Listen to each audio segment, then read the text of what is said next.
Hello, everybody. Hello. So, I'd like to welcome everyone to the legislative breakfast here at the Eastside, the April Fool's edition. Our scheduled speakers today are Mike Marcotte, Bobby Starr, and Larry Labor, representatives and senator. I'd like to thank the Eastside for putting on the food here. It's amazing food. There is no sponsor today, so it is a $5 honor system into the red glass vase on the table there if you haven't seen it. I'd like to thank NEK-TV for coming and doing this as always. They're amazing. And I'd like to thank all of you for coming, and it wasn't quite as bad as the last few, so the weather's getting better. And of course, the senators and representatives for coming also. We'll begin with Senator Bobby Starr.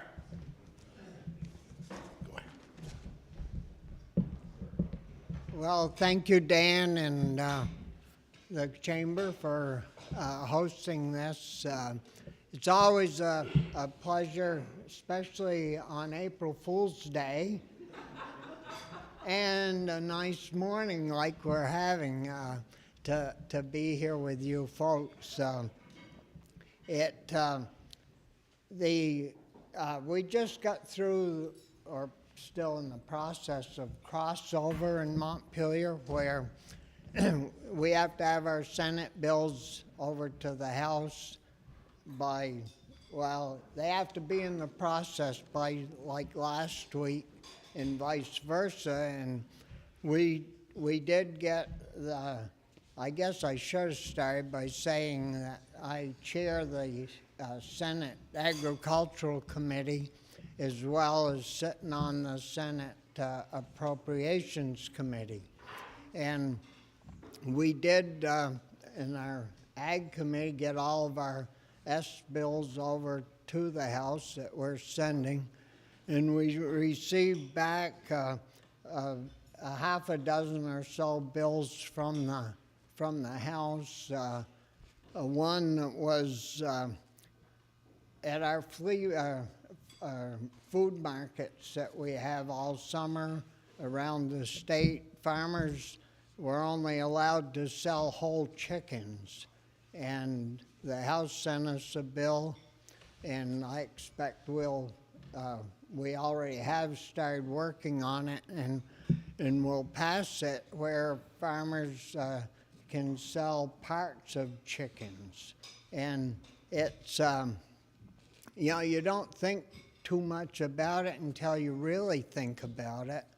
But years ago, you could buy a whole chicken and eat it up in a meal because the family was bigger. And nowadays, people want to buy just certain parts of a chicken because there's a lot of households with only two people there, one person. And so it should generate a lot of sales, extra sales for the chicken people, as well as making it more convenient for the consumer. Another bill that they sent us was a timber trespass bill. And you say, well, I wonder what a timber trespass bill is. And, well, what's been happening, according to our one witness that we've already had in so far, is that a landowner will hire a logger to cut their wood. Well, the logger gets to cutting. Now, this isn't all of them. This is just a few. But they'll get over onto the neighbors, cut their wood, and run away with the wood, of course, and not ever pay for it. And so this bill will stiffen the penalties on doing such a cut, and plus they'll be put on a registry where if you look on your iPhone or anything, you'll see bad actors or whatever, and they'll be on that list. So that's a pretty good bill.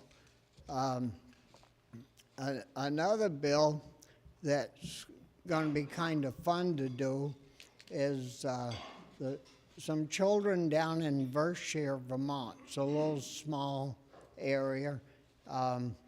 They did a lot of work on trying to find a state mushroom, and the children are all excited about coming. I mean, the day it landed on our table in the Senate, we got a couple of phone calls from the schools and the teacher that was involved saying, well, we want to come and testify. And I said, well, you know, we only meet a half a day because the other half's in the second committee. And, well, if you want to save yourselves a trip, we'll let you be on Zoom. Oh, no, we want to come be in person. So, you know, it's always good to have children come and visit the State House and take part in a discussion. And so that'll be a good bill. The one they sent us that's probably going to be the hardest to deal with is they passed a ban on farmers using treated corn seed, NEK corn seeds. And we had a meeting a month or so ago in Irisburg, the whole delegation with a group of farmers, and that came up because it was still being discussed in the House, and that wasn't one farmer there that was very happy about planting his corn without the neonics. And what they told us was that you know, there isn't anything to take its place right now. So the House did move that date out to 2029, which is somewhat helpful, but it still doesn't take care of the issue of the tonnage that you get per acre, and you know, if we're going to have farmers are going to have enough feed with the same acreage with untreated corn seeds. So what we're planning on doing is organic farmers haven't been able to use neonics or any of that for years. So what I think we'll do is get a group of them in, see what their tonnage per acre is, how well the corn grows, and then get our dairy guys in that plant a lot of corn and see, you know, what they got to say. But I think that bill's gonna probably require a lot of serious attention. And if you look at the grand scheme of things, Vermont plants about 100,000 acres, and that is 1/10 of 1% of the total corn grown in the country.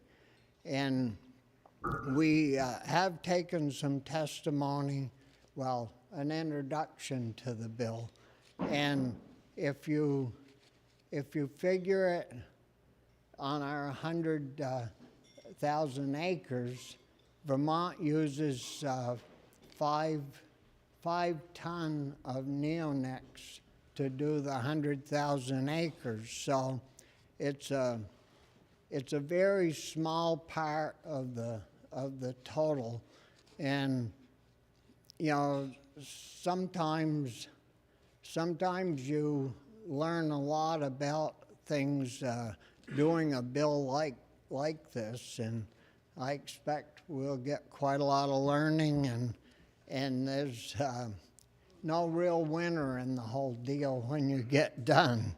And then we've got a miscellaneous ag bill that deals with the Agency of Ag on maybe about 10 or 11 different technical changes that they've requested. So, and that's housekeeping bills. So that one's be kind of probably easy and fun to do. As far as the Appropriations Committee, we have got some problems coming. The House sent us their appropriations bill, which wasn't too bad. When the governor gave his speech about the budget, it came in at about 8.5 million. The House sent us a budget that was about $8.6 billion, which isn't bad. You know, it's in the ballpark of being where the governor was, different things, but close to the same number. Well, the House has got, I don't know, they'll talk about it probably, 3 or 4 or 5 maybe other bills that are coming along that have got millions of dollars attached to them. And they've raised corporate tax, personal income tax above a certain level. And I don't know, I'll let them talk about it, but probably a host of other taxes they've raised to pay for the bills that we haven't received yet. So that's going to be a lot of fun dealing with those.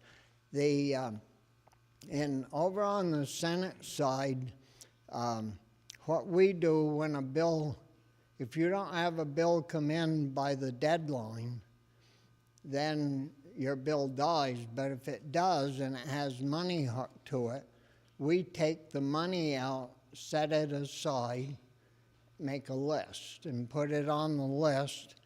And then when we get around to put the Senate budget bill together, we've got a list of, I don't know, 100, 200 different funding requests, but we weigh each one out on what's most important and least important and build the budget around the total request. And if there isn't any money left when we get at the end, well, those projects never get funded.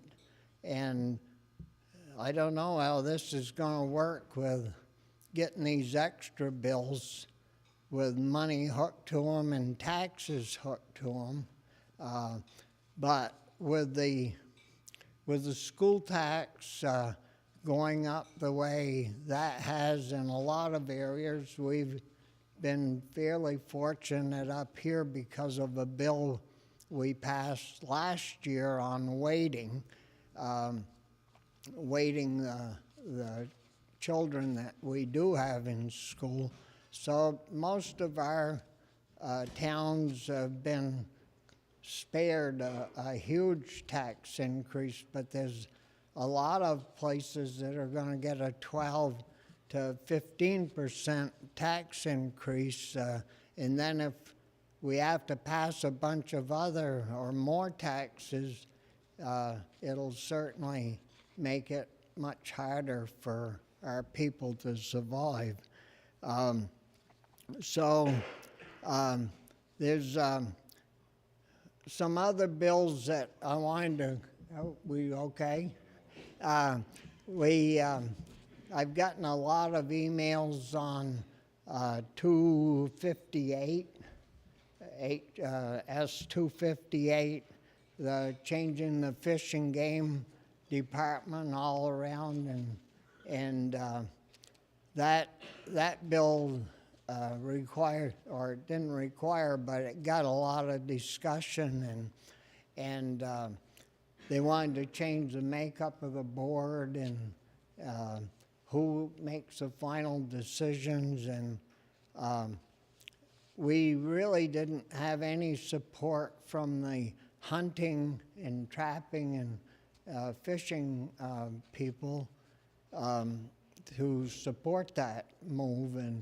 And years ago, the legislature used to do the deer herd and what you could shoot, what you couldn't shoot, and it was really a mess. And I sat through quite a few sessions where we controlled it, and the last 20 years we've had this fish and game board that has done that, and personally I think they've done a good job at managing the thing, and so I voted against that bill, but there was just a handful of us, maybe 8 or 10. And the other bill that generated a lot of emails was 181, the banning of flavored tobacco. And we already passed a law where if you're 20 years old, you can't go in and buy cigarettes. You can't buy them until you're 21 legally. And, if you, in the big push to do this was, well, our kids are all smoking mentholated cigarettes, and that's getting them hooked on tobacco. And, my thought behind this is, well, if it's illegal for them to have this, why isn't the law being enforced to keep them from being able to get it from a friend, or I don't know where they get them from, but anyways, that bill generated a lot of discussion, and I guess I'm out of time, but be interested in your questions. Thank you very much.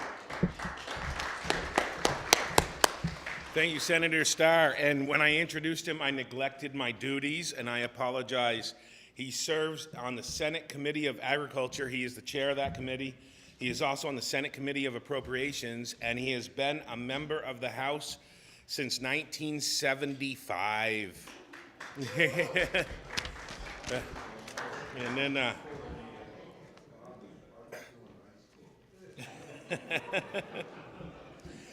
next up will be Mike Marcotte, who has been a member since 2004, and he is on the House Committee of Commerce and Economic Development. He is the chair of that committee.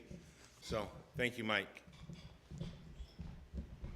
Good morning, everyone. Thank you, Dan. Thank you to the media that's here this morning. Thank you for everyone that's come out this morning. Before I get started, I think Bobby neglected one thing that I think he wanted everyone to know, that he's not going to run for the Senate this year. He's running as governor. He felt that after all these years, it was time for him to step up a little bit. Of course, today is April Fool's Day, too, right? So Bobby touched on a number of things that are going on in the State House. We just passed the budget, and as Bobby said, it was closely aligned revenue-wise to the governor's recommend. What's in it there are pieces that are a little different than what the governor was looking at. But also, one thing that's happening in the House now is that we've raised in other bills around $131 million in new taxes, whether they be corporate taxes or new personal income taxes on people earning $500,000 or more, to fund, I would say, laudable goals and new spending or increased spending, such as increasing Medicaid and Dr. Dinosaur reimbursements. So I have some problems with that. We found during the pandemic that we didn't have the manufacturing capacity in the United States to be able to produce the goods that we needed during the pandemic. We rely on China so much. There's been a push to bring manufacturing back to the United States, but by increasing corporate taxes, that's not going to help bring those corporations back to the United States. So it's kind of, you know, we give money to, you know, for chip manufacturing, but then on the other hand, we're going to take it away. So it doesn't make a lot of sense to me. People earning $500,000 or more a year, that's the upper 1% of citizens in Vermont. There's nothing that stops them from moving their residency to New Hampshire or to Florida or to other more favorable tax states. And we have been losing those people. So I think that's something that we really need to think about and be very careful of what we're doing.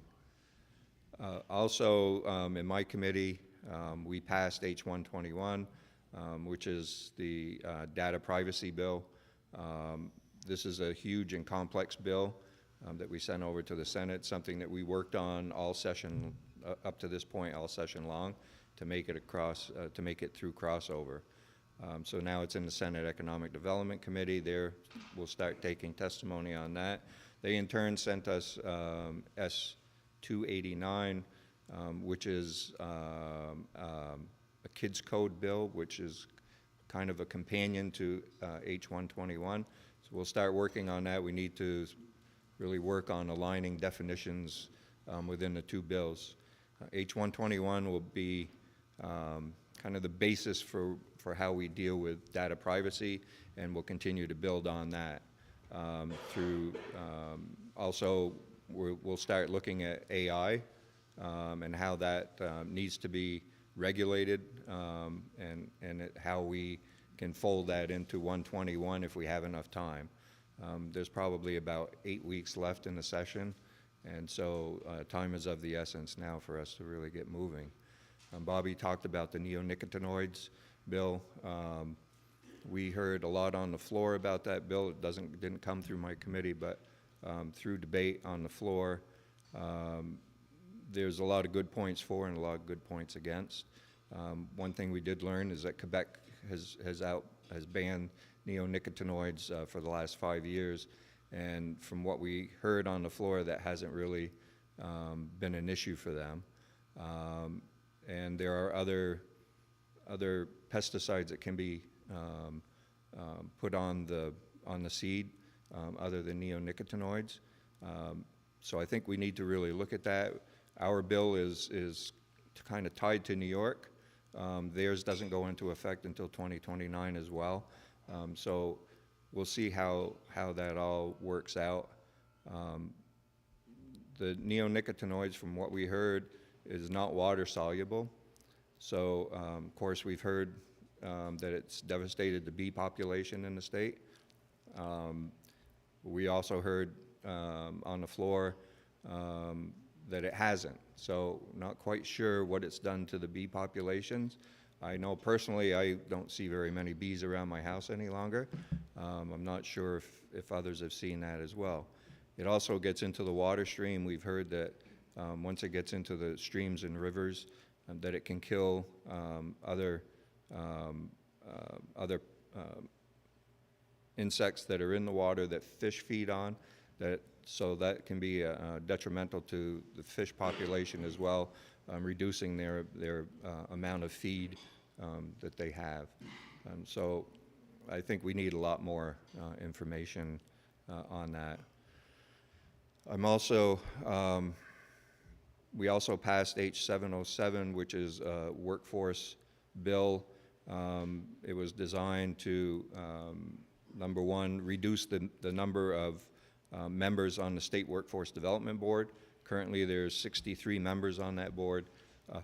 We've reduced it, reduced that down to 26, which is the minimum that the federal government requires to make that board a little more nimble. But we've also created the Office of Workforce Development, Expansion and Development, and creating an executive director position that will sit directly under the governor, so will be controlled by the governor. Currently, the executive director just deals with the State Workforce Development Board, but they only look at, they only deal with what the federal government requires them to deal with. So we're leaving a lot of other workforce development businesses, nonprofits that work around the state to try to do over and above what WIOA requires them, what WIOA requires us to do. And we don't have really good coordination there. There's not a lot of understanding of what, excuse me, what nonprofit is doing. And so we need to coordinate and collaborate together to make sure that we're not spending money in the same areas that the federal or the state government's spending on. So it's a position that we hope will get through the Senate, and we'll get that up and running to start to get a better handle on what we're doing for workforce development. Also within that bill, we have a study committee that will look at creating like a data bank so that we can receive data from all of these entities that are out there doing workforce development and be able to put that and aggregate it into one place that we as legislators can go to, and you as a public can also go to look and see what's going on. And we're hoping that you know, we really need to do that with all the state government. So we're working with other agencies on trying to develop this. Trying to think of anything else that we're waiting for the Senate to send us back H-55, which is an unemployment bill that we sent to them last year. Last year they had sent their own version of that bill, which we passed. So that bill's been sitting on their wall. Unfortunately, neither my committee nor the Senate Economic Development Committee had time during the first part of the session to deal with a housekeeping bill that the Department of Labor is bringing us. So we're going to use that H-55 as a vehicle to get that into play. So the Senate will be working on that and sending that to us in the next few weeks. So those are some of the things that are going on in my committee and in the State House, in the House side of the State House, and look forward to your questions. Thank you.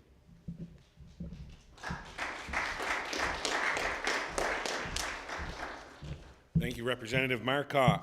And the third speaker will be Representative Larry Laber, who's a member since 2022, and he's on the House Committee on General and Housing. I may have wrote that wrong, but it seems to be a cut and paste. But the general part is the swamp where they say everything else goes when they don't know where to put it. Previous speakers have shot my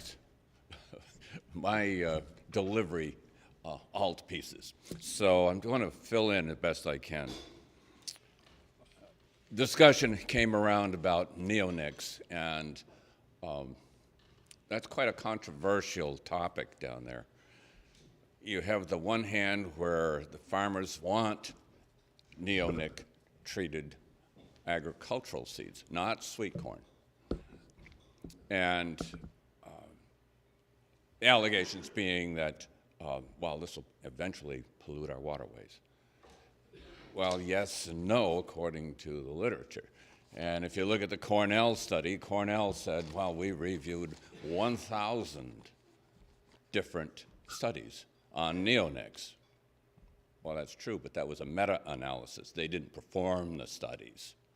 So what was the caliber of the studies? Well, that wasn't discussed. We interviewed people in the committee for apiaries, beehives growers, and honey producers and products from that. But they didn't interview our Secretary of Agriculture, Henson Tibbetts. Well, is this nation? Is it nationwide? Is it just Vermont? When you take testimony from him, you find out The growers are very happy right now because the colonies are multiplying. Well, okay. So you want to get NEK-free seeds, but there are no producers. The seeds are available in Canada that aren't treated. But in the States, that you have to study corn, and corn is a commodity that's in the marketplace. Those seeds are picked up and purchased 6 to 8 months ahead of time so that the chemicals can be added to the seeds and then sold to the consumer. And we interviewed one individual who seeds 2,700 acres of corn for cattle. Okay, where am I going to find seeds? Well, he found out that was going to be a difficult to accomplish. So therefore, it's been out to 29, like Bobby said. And they will write exemptions from now till then to give the time for the manufacturers to make the adjustments needed and for the growers of seeds. And the other thing about NICs, especially with your flowering crops like your raspberries, blueberries, strawberries, apples, pears, whatever, it's only during the bloom that your bees are there pollinating. If you time the administration of it, you can dodge that. That wasn't discussed very much. It should have been.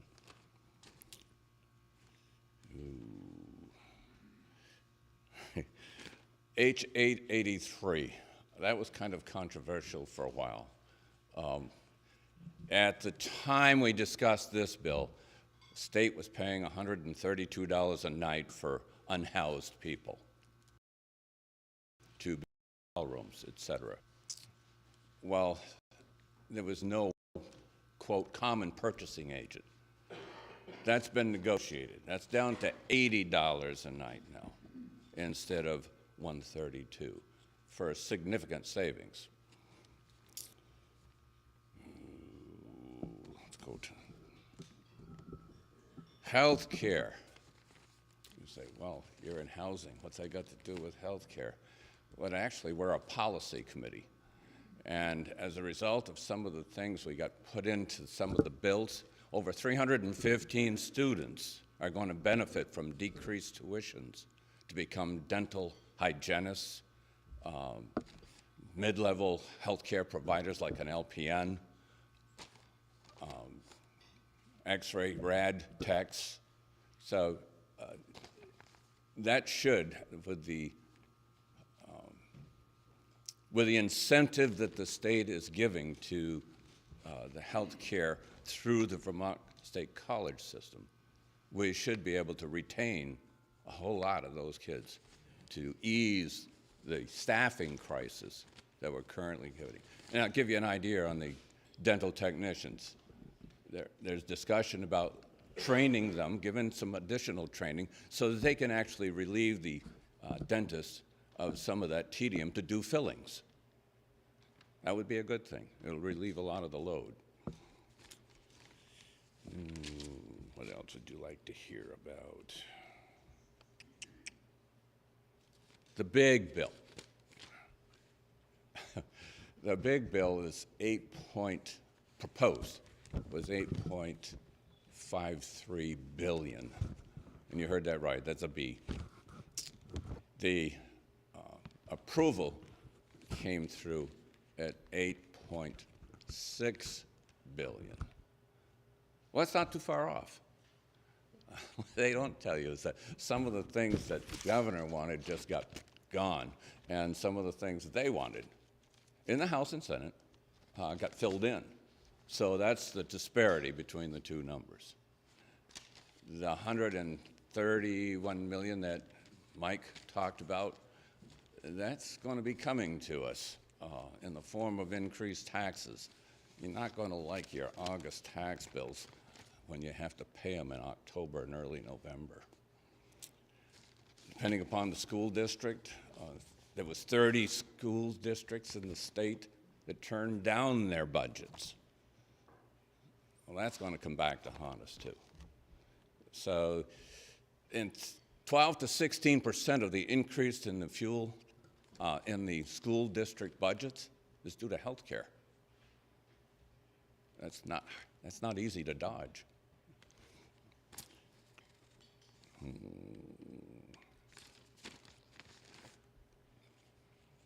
Bobby talked about timber trespass. Well, there's also fraud involved with a few bad apples in the barrel. So a timber bill was put in. But this is more to start a study group of stakeholders to find out how to support the wood products industry. In the state of Vermont, just 20 years ago, we had 60-plus sawmills. Now you're down to 16. That's not a comfortable place to be. We in the north live close to the Canadian border. The Canadian government subsidizes their wood products mills. We may have to look at that in addition to subsidizing farmers who are in dairy. I think that's coming. There's other states that are subsidizing dairy farmers now. When it costs $23 a hundredweight to produce the product and you're only getting $19 in return, then you're not going to be sustainable. And that's why we've gone from 5,000 farms to 485. Just remember, 2% feed 98%.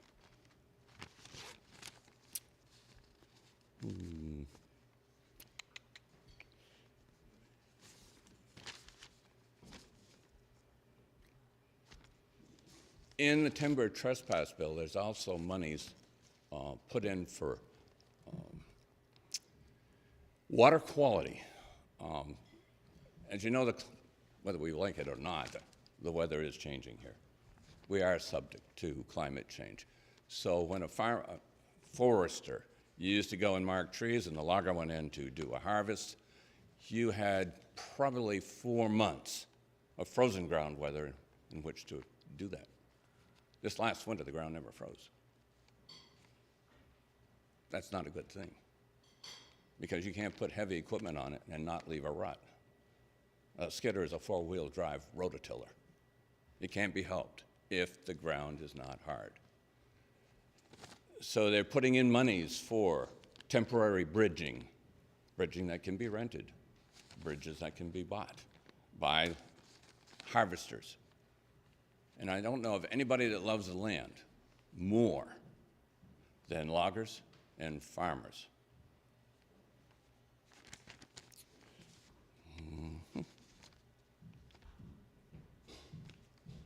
Another bill that falls under housing had to do, it came out of our committee.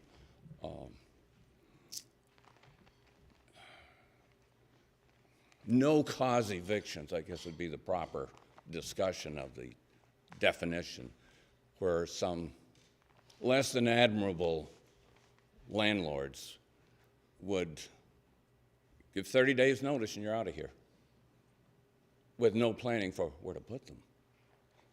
So you had 2,637 families that had no place to go. 600 members of those families are children.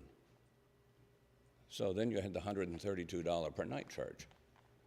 Well, you just can't sustain that. So we put in, I think, a little over $500,000 for additional legal aid to support the persons without the income to hire their own attorney. When an eviction notice comes, 90% of your your property owners have the funds to hire the attorneys to get the process done. Well, if you're low income, if you just don't have the money and you can't afford the rent, you can see the end result, and it's not pretty.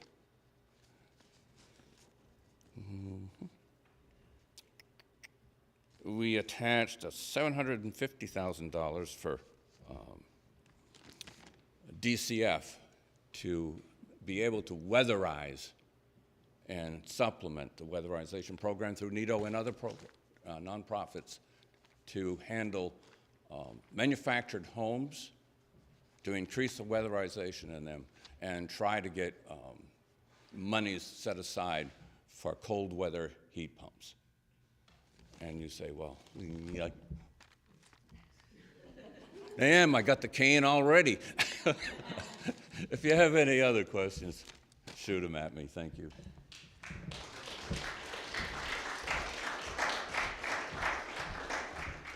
Thank you, Representative Labor. It just seems like it's a quick time because you're having so much fun. And now begins our question and answer period. We'd like to have people please come up, state your name and the town that you're from. You may give a sentence or two to lay the groundwork, and then please ask a question. And then when you ask the question, please identify whether you're addressing it to all or a specific representative or senator. So now we'd like to begin. Who would like to be the first one? There you go. Thanks. And if anyone wants to get in line, they can come up here and get in line. Ed Barber, Newport Daily Express. This is not about a company's practice, but what impact it has on us. 2 years ago, well, let me back up. In 1985, I took on Austin's as a rubbish and roll-off to pick up my garbage. I get it picked up once a month. 2 years ago, they sold out to Casella. I went from paying $8.44 a month to $22 and change. 1 year later, it moves up to $33. That's a 400% increase. The issue I have is if I don't like my electric bill, I can't go, I'm on Vermont Electric Co-op. I can't go to Green Mountain Power because they have a different service territory. I can't go to Orleans Electric, same thing. Casella essentially controls 2/3 of the state of Vermont with their rubbish. And I don't have anything against the practices that they have because this is a capitalistic society. This is the way it is. But it seems to me that when you see those kind of price increases going up and we don't have a choice because they have a virtual monopoly, it would seem appropriate to me that maybe we should start regulating their rate increases through the Public Utility Commission the same way we do for our electric rates. I just want to address this to our delegation here to say, what can we do to not keep getting gouged price-wise like this? This is ridiculous. I have one bag of garbage they take every month. It should not cost $33 for them to pick up that bag and deliver it. And I don't agree with the governor that it's 400% increase is all because of inflation. So I would like to ask our delegation here how they feel that we should be able to manage a company like Casella, which has essentially a monopoly in the state of Vermont. Thank you, Ed. We'll begin with Senator Bobby Starr.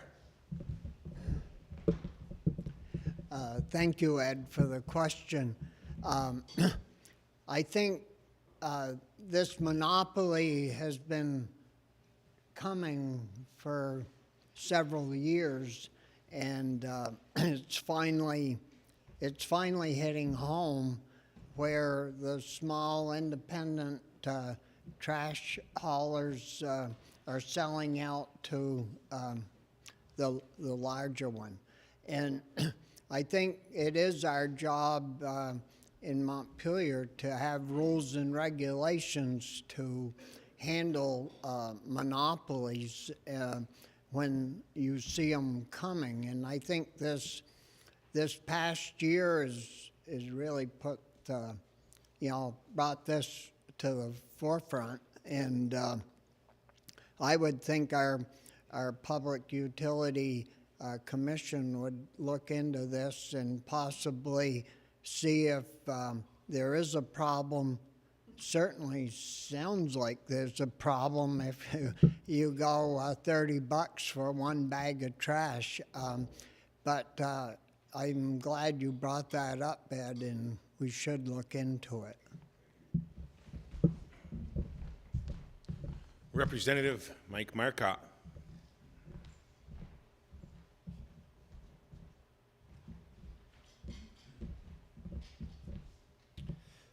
I I think we have 3 haulers left around here. I believe, I think we have Casella, we have Myers, and I think we have Gabucci. I'm not sure if there are any other small haulers left in the area. I know it's been increasingly difficult for them as prices go up, whether it be fuel, increases at the landfill because of all the regulation that they're under. But I think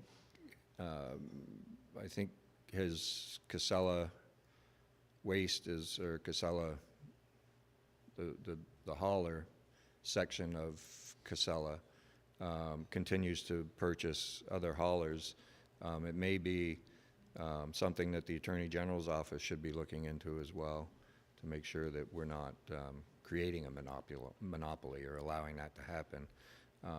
But also, if we get to that point, I think we should be looking at how do we regulate the fees there, because I know my fees at my store went from $175 to $249 the last 2 months. Yeah, that's for a month.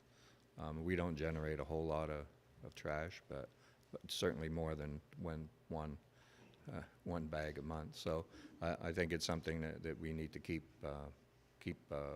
a look at. Representative Labor.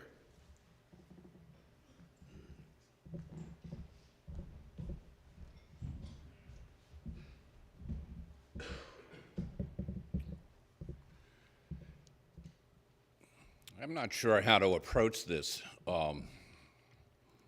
Yes, Casella does have the mega monopoly, but Representative Page and myself tried to eliminate out-of-state trucking of waste to here, because it's not just Vermont trash. And we followed some other states on their legal aspects of it. And we found that Maine did lock down their borders for trucks coming in from out of state to their landfills. Oh, why not do that? Well, you can't do that in Vermont because in Maine owns the landfill. Vermont doesn't own this landfill. So that just prevented it from happening. We did get the Lake in Crisis bill got voted in. Hopefully that will generate some revenue for cleanup in the future. And we got a siting, I call it the siting bill. It's going to take a long time to find an alternative site to replace Casella's mountain of trash here. And it's going to keep growing until that happens. So this siting bill that we got passed, estimates are between 10 and 15 years, and the NIMBYism in this state is phenomenal. Don't put it in my backyard. So nobody wants us. That's a pushback that is very hard to beat. And it's not just a matter of putting dollars. It's putting the site where it doesn't affect groundwater, doesn't affect streams, doesn't affect farmers, doesn't affect villages because of odor, because we know all of the above happen. So that's where we are with it. This is going to be much longer in occurrence to happen than what any of us want. Thank you. Thank you, Representative Labor. Next question. There we go. Thank you. My name is Donald Piat, Newport Center. This would be a question for all of you. Mike can probably relate to this better than anybody because he owns a store. My question is in regards to food stamps. It's not food stamps anymore. It's a card that they get that they present. And from what I know, that anybody that has this card at the end of each month, and I would like to hear from Mike more than anybody, they're allowed a certain amount of cash on that card, every month that they can spend on whatever they want. So my question is that true? And can they spend it on anything they want in regards to buying beer, drugs, tattoos, or whatever they want to spend it on? I would like to know that. And if it is, if there's anything in the process of reforming that so they don't have that and it goes towards just food. Representative Marcotte, since he addressed it to you, we'll let you begin, and if either one of you two want to add anything after, we'll just have you come in. Thanks.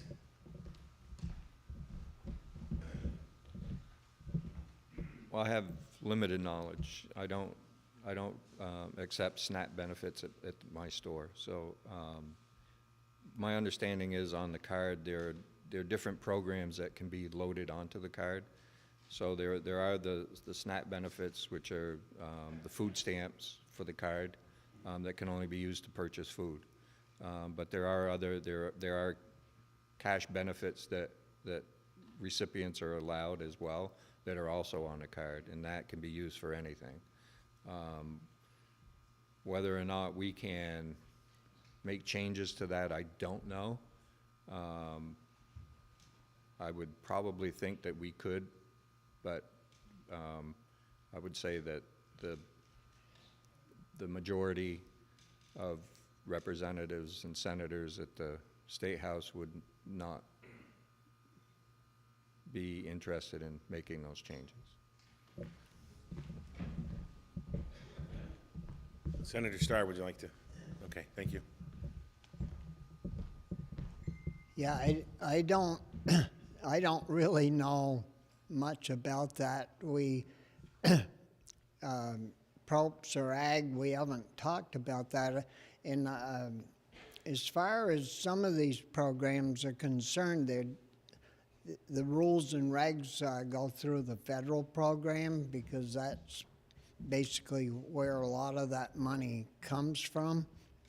And but I mean, I kind of agree with Mike. The makeup of our body down there is pretty liberal, and not so much on the Senate side. We've got a half a dozen of us or so that are fairly, moderate or conservative thinking.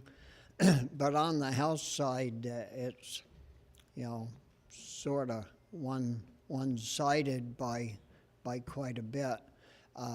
But I could see where if you're really down and out and you had a card with a little extra to buy necessities that's not food, that would be one thing. But to give them enough money to support bad habits, I don't think that should be part of the food program and run through USDA as a food program if they can buy whatever.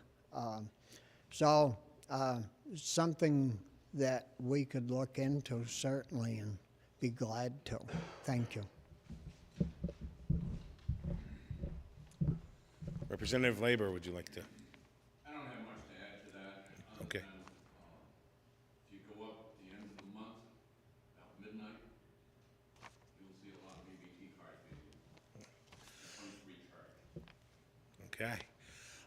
Next question, please. There we go.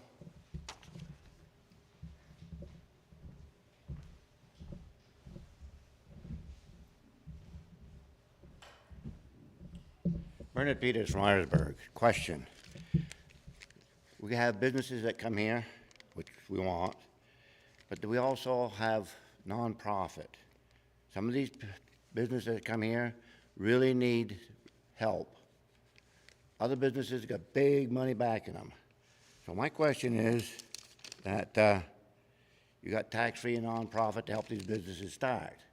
But how many years do these businesses go under this? Because I know some businesses that has been 10, 15, and 20 years, they're nonprofit. So if they haven't made a profit in that many years to be taxable, we've been paying for it.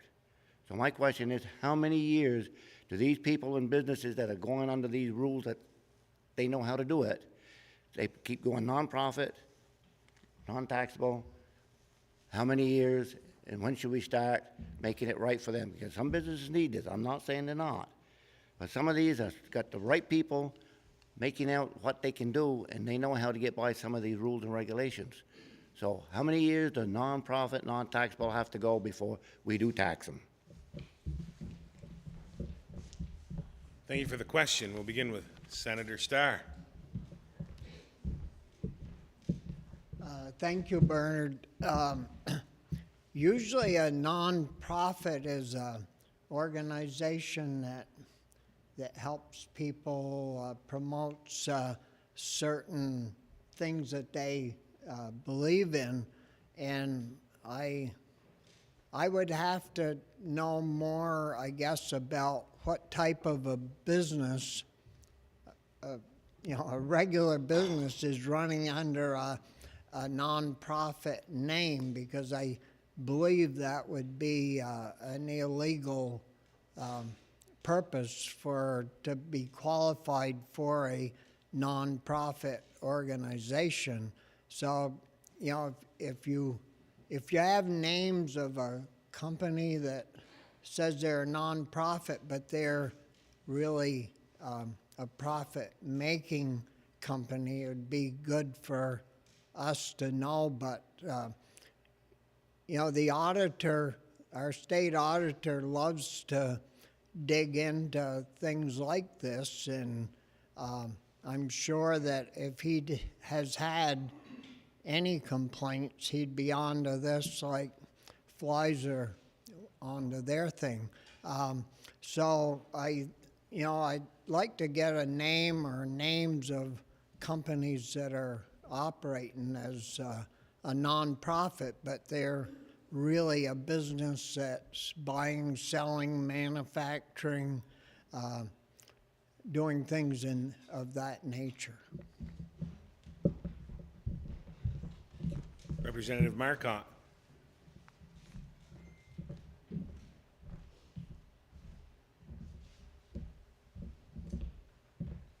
Thanks for the question, Bernie.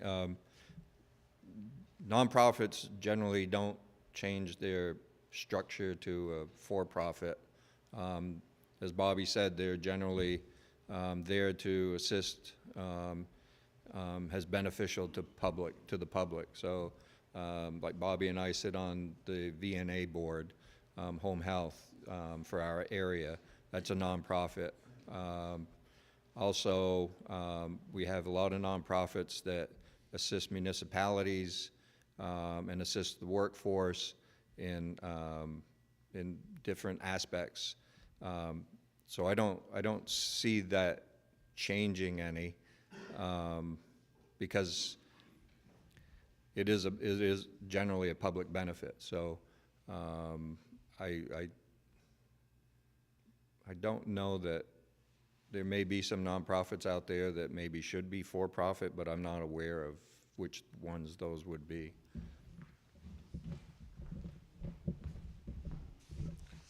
Representative Labor? Okay, thank you. Next question. It's okay. Okay,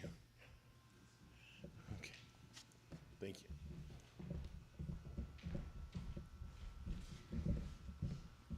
Janine Young, Craftsbury Common.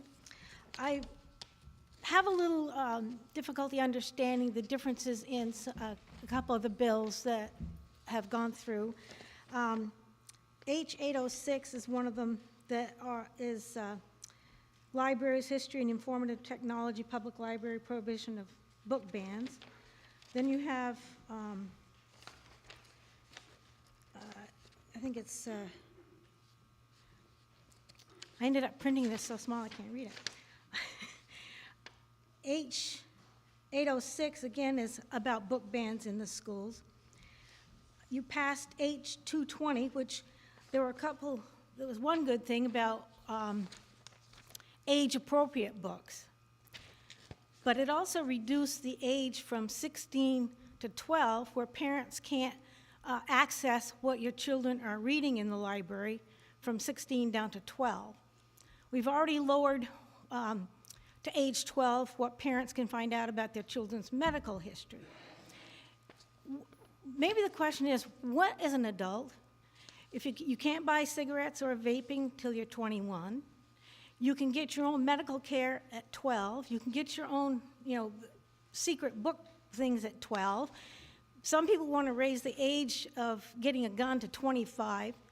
You can drive at 16. You can vote at 18.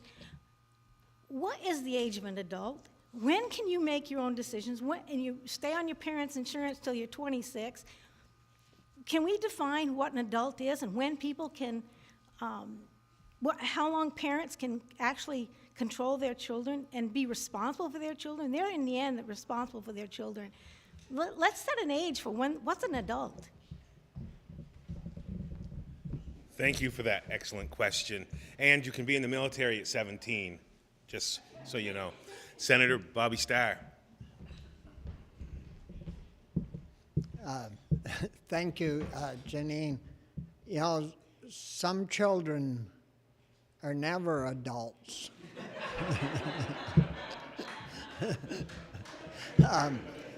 But it is a strange. Those of us that are in Montpelier sit through some strange debates. That's for sure. And, a child at 12 years old shouldn't be basically on their own.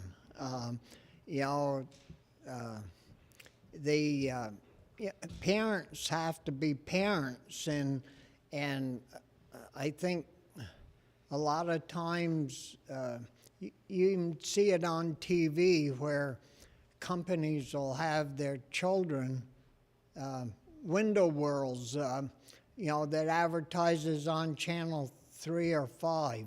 They got their two little guys that are part of the program, their ad.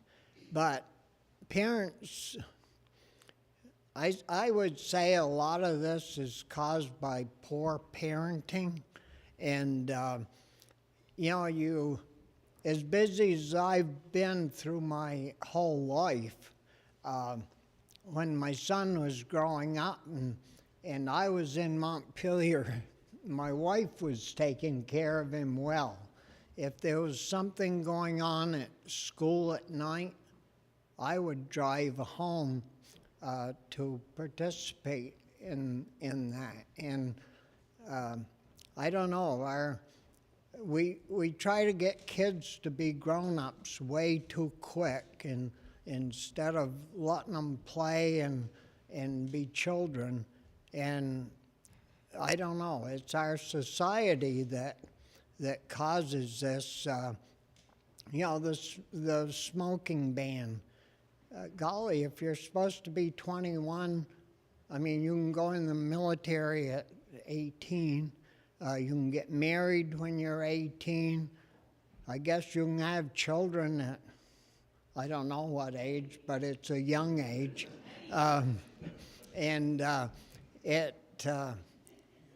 Until our society changes to some degree and start paying more attention to raising their children rather than spending their evenings in a bar or off with other adults instead of looking after their children, I think we're going to continue to have children trying to be or wanting to be adults, or in my book, that's not too good.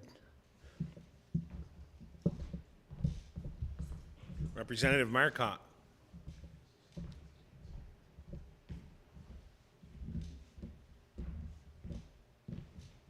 Well, Janine, thank you, because I'm confused too. And, the reduction from 16-year-old to 12-year-old is dealing with a child's sexual identity. Also, we have a low age for reproductive health. where the parents aren't involved. But then, you know, we have the vaping bill, which is 21 years old, and I think, as Bobby has said, you know, we have these laws on the books already. And the issue with the vapes is that there's a ton of different flavors out there, bubble gum and all types of that. And that's, I think, mainly what they're trying to get at. The problem with that bill is that it's been illegal, I think, since 2009 to sell any tobacco or tobacco-related products, which is vapes are, or their instruments in the state of Vermont through the internet. My understanding, and from what I've gained from talking to different people, is that that's where kids are getting all of their products, is through the internet. But it's illegal. But we don't have anybody investigating it and doing anything about it. We had a pilot project for the last 3 years, $30,000 we received from the federal government to take a look at that, and we do have direct sales of alcohol in the state, so that's through the internet as well. So between the Attorney General's office and Department of Liquor and Lottery, they had an investigator make some sales, and on the direct sales of alcohol, they tried to purchase 115 times. They were able to purchase 40 times, and out of the 40 times, there was something illegal about those transactions.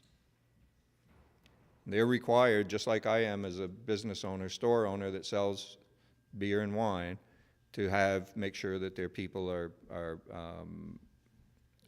have the courses that they need to every 2 years, make sure that the delivery people have those courses and that they're checking IDs, they're getting signatures. Some of that wasn't happening. On the other side, they were able to buy vape products, tobacco products, and you know, the machines themselves over the internet. Sometimes they'd ask for an age, sometimes they wouldn't. There's no really way of verifying. Yes, you can check the box that, yeah, I'm 21. So in 3 years, in a very small capacity, they've raised, the Attorney General's office raised $900,000 in fines. So I work a lot in consumer protection in my committee, and I said, well, why aren't we using the laws that we already have on the books? Why don't we have an investigator? Nobody ever put any money to it. Nobody authorized another investigator to look at those products over the internet.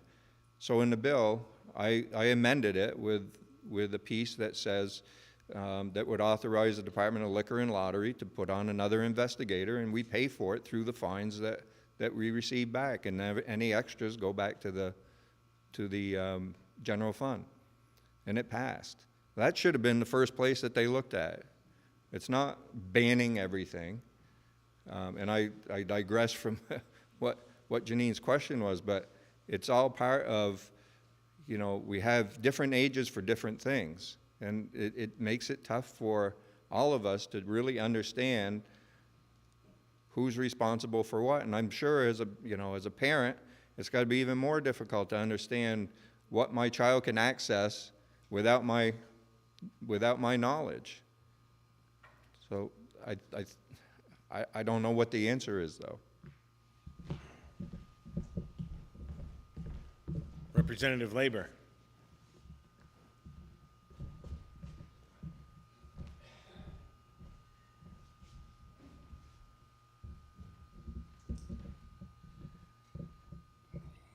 I think Mike hit on something when he said breakdown in family structure.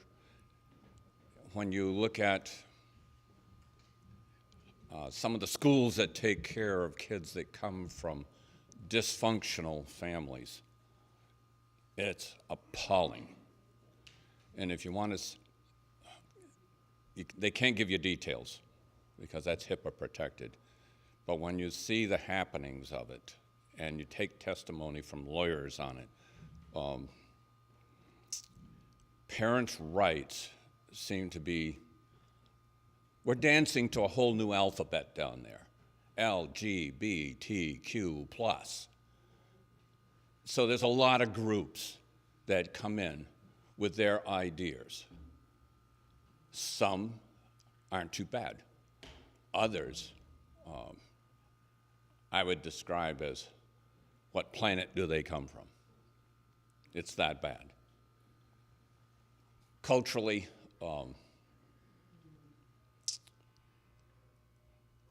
Vermont is the least, and I'll put this in quotation marks, the least churched state in the nation. Only 37% of the population will admit that they're part of an organized religion, meaning that there's a pastor, a minister, in a building. But only 17% of that 37% attend. So where's the dysfunction?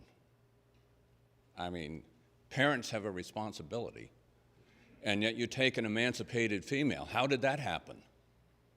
It used to be 18, now it's 16. They can go off and get married. That's happening in many states. Why? I don't understand it.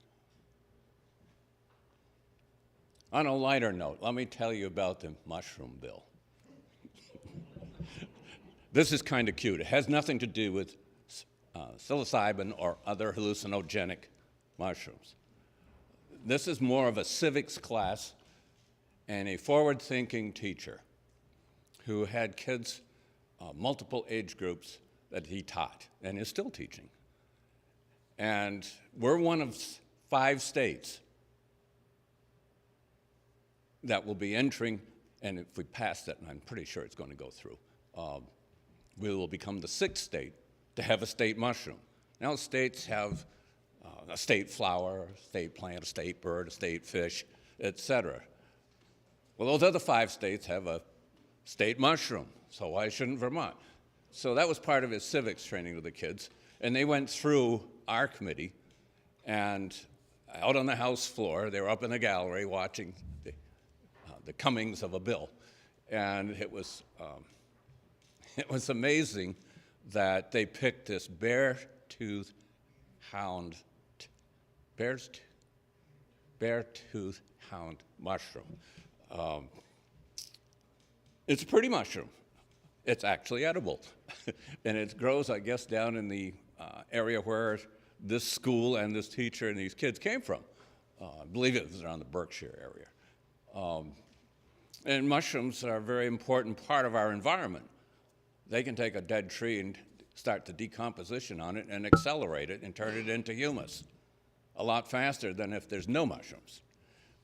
Well, some of these mushrooms have alleged medicinal enhancements, cognitive availability being one of them. I think I'm going to start eating them by the pound. But they were passionate. He stirred up their juices. They were passionate about having a mushroom, and they identified a whole bunch of mushrooms, and they made them take a poll and survey which mushroom that school was going to promote for a state mushroom. So that's the genesis of it. It's actually a civics course. Thank you. Thank you. So now I know there is a fungus among us. Anyway, so this concludes the legislative breakfast. What was that? Legislature is fun, right? Anyway, so thank you all for coming. Again, I'd like to thank the Eastside for the great food, NEK-TV, the members of the media, the senators and representatives for coming, and again, all of you. The next breakfast will be April 22nd. It will be sponsored by the Orleans County Board of Realtors, so breakfast will be free, and is scheduled Senator Russ Ingalls, Representative Brian Smith, and Representative Woodman Page. And happy eclipse, everybody. Thank you.